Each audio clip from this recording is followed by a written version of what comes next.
Inside nearly every human being lives a narrator.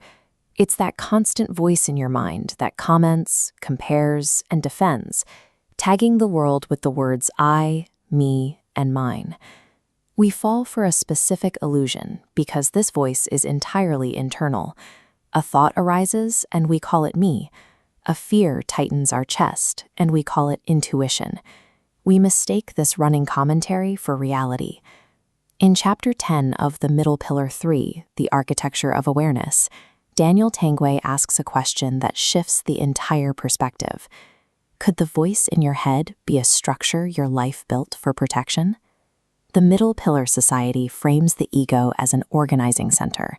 It is a tool for navigating a complex social world, helping us remember yesterday and plan for tomorrow. It is a necessary part of human design. Suffering begins when awareness becomes trapped inside this building. We take a survival structure and mistake it for the entirety of who we are. Language provides the foundation for this structure. Words like I and mine create necessary boundaries, but when these words harden, they carve reality into fragments, separating us from nature and each other. Neuroscience explores this through the Default Mode Network, or DMN. This image shows equipment studying these brain networks. The DMN is highly active during self-referential thought and building our autobiographical story. It's a biological system processing the self, not a mystical entity. Psychology shows how lived experience thickens this architecture. Over time, societal conditioning, shame, and unresolved trauma add layers of density to the walls. The ego acts as a wounded guardian. It shields our beliefs aggressively because, at some point, being wrong or exposed felt genuinely dangerous. This defensiveness is a survival strategy, not a moral failure.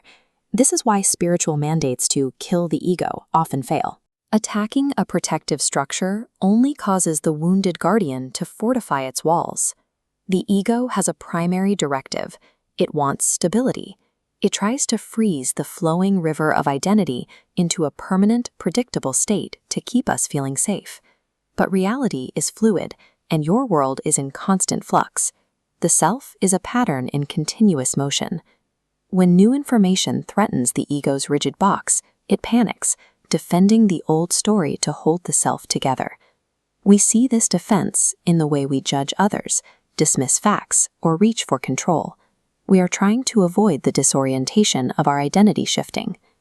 Daniel Tanguay suggests that change is a form of mercy. It prevents the ego's architecture from becoming a permanent prison, making it possible for trauma to loosen and healing to begin. When awareness learns to enter the current, the mind's rigid boundaries soften.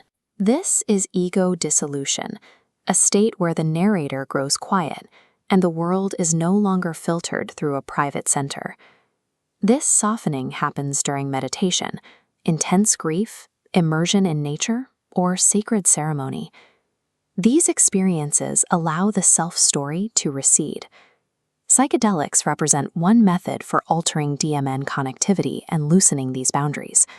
However, this chapter approaches them with significant caution. These substances do not automatically produce wisdom. They are not shortcuts to healing, and they do not guarantee a lasting shift in character.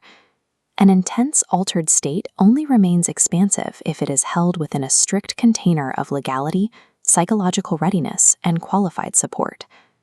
The Middle Pillar Society emphasizes that the sacred is proven by the return. Insight is measured by how it is integrated into your ordinary life after the experience ends. The goal is a transparent architecture. Your history and your responsibilities remain, but you are no longer fiercely ruled by the story of who you are. This shift moves us from a defended, isolated self toward responsive participation. We begin to recognize that we belong to a larger, living pattern. The final takeaway of the chapter is simple. The ego is useful. It is not the whole of who you are.